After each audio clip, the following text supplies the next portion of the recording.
Welcome to Stockholm, capital city of Sweden and home to more than 1 million people. This is an ancient place, home to the fabled Vikings, but also a thriving hub of technology, home to some of Europe's biggest game development and software companies. Gaming companies with offices in downtown Stockholm include Mojang Games, the fabled birthplace of Minecraft; Dice Games, the EA subsidiary that makes Battlefield and Star Wars Battlefront; Epic Games, the makers of Fortnite; and Paradox Interactive, makers of the genre's biggest strategy games like Hearts of Iron and Sims like City Skylines. Our destination today is right in the heart of downtown Stockholm, in a gigantic plaza called Medborgarplatz. Taking up the top floor of this gleaming office tower is Future Games, a private coding academy that some independent reviewers call one of the top game development academies in the world. The Future Games office is a rabbit warren of classrooms, all stuffed with cutting-edge, double-monitor gaming computers. Every student gets their own PC that they can load with whatever software they choose, and they can access this facility 24/7 with a key card. We're here today to meet my son, Jeffrey Tomec, who left his home in Ottawa at the beginning of September to start a 2-year video game design course at Future Games. Well, I'm joined here by Swedish gaming student Jeffrey Tomec. Good morning, Jeffrey. Hello. So, how have your first couple of weeks in Sweden been going? Pretty good. It's been really hectic. Going across the world and such. Lost my luggage along the way, but it's all been recovered and it's good now. And yeah, anyway, it's a lot of, moving to a new country and living alone and stuff like that. It's just a whole big adjustment, but it's been fun. Yeah, it's a bit of an adventure. I'm really excited for you. Anyway, so Yeah. so tell me about the school Future Games. I referred to it at the beginning as Hogwarts for computer geeks a little bit, and I don't know. Do you agree with my assessment of it? I could see that comparison. It's definitely like it doesn't feel much like a school. Like it's very open in how you can do things there, and I just feel like I'm in a space where I can just work with people and do productive stuff Right. all day. But it's not when it comes to like tests and stuff like that, it's really not that kind of school. It's a lot more like projects and just the kind of stuff that I was doing as a hobbyist at home, except now I'm doing it in a more professional environment with other like-minded people. Cool, cool. Tell me about the advice they gave you on the first day of class. Yeah. So one of the first things they told us, and something they keep emphasizing, is that we need to be playing more video games, especially because you all at home are probably playing about that standard of them, but especially students who are doing a lot of work and stuff tend to drop off from playing enough games, and they really don't want that to happen because if you're going to make video games, you should know what all the other ones on the market play like. Excellent, excellent. So, what video games are you playing right now? I was just playing The Surge 2 a few minutes ago. Okay. That one's been quite a lot of fun. Deathloop came out recently. Yeah, I've been playing that a little bit. I've been hearing a lot about Deathloop. What's that? How's that working? It's okay.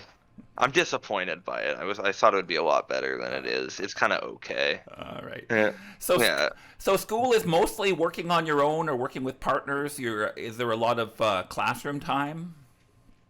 Oh, sorry, I didn't hear that. I said so. School is mostly working independently and in small groups. Are your teachers very involved in your education right now?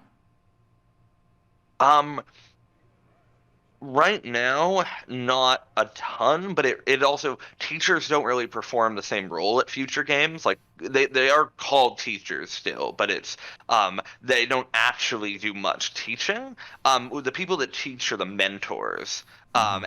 And so the mentors aren't in so far haven't even been in the classroom. It's right now we're in a part of the school where a lot of people have a lot of different experience because we got guys coming in that are narrative designers, and people that are, like level designers, narrative designers. Then there's people like me that are more technically oriented, but all of us need to learn some basic programming if we don't already know it. But of course, I don't want to have like someone like me being forced through early programming education. So it's very self-directed right now, and our current mentor is just has a bunch of like pre-recorded stuff, and then hops on to talk to us over Discord and help us out with what we're doing. So the mentors are industry people? Is that am I remembering? Yes, Yeah. the mentors don't actually work for the school. I believe they're like contracting out as like part-time teachers effectively. So everybody who's a mentor is somebody who's like been making games professionally. Oh, cool. And so you haven't had a chance to work with them much yet, but that sounds like an exciting Yeah. prospect.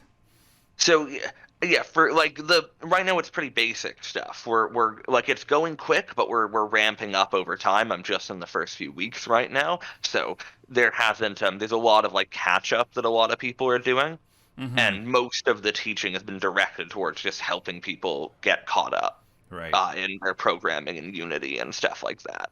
And hopefully, like when everybody's up to it, I think things are going to really start speeding up, and it's going to be a lot more like intense lectures, stuff like that. We've already had a bunch of industry people come in and talk to us about different things in gaming. We had a group come in and talk to us about accessibility options in games. Right. And how different games handle stuff like subtitles. It's not super exciting stuff, but it is actually pretty interesting how much thought gets put into it.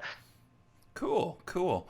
So you're living and working in a brand new country. How's that all been working out for you? What's really different about living there from living in Canada? Um, well, I mean, as far as it goes in Europe, Sweden's probably as close to Canada as you're gonna get. There's a lot of there's a lot of parallels to the extent that now every time I go on the internet, I see ads about immigrating to Canada now that I'm on Swedish internet. And a lot of the people I've talked to are like, "Oh, I've always thought about going to Canada, or I've been to Canada and stuff like that." There's a lot of crossover.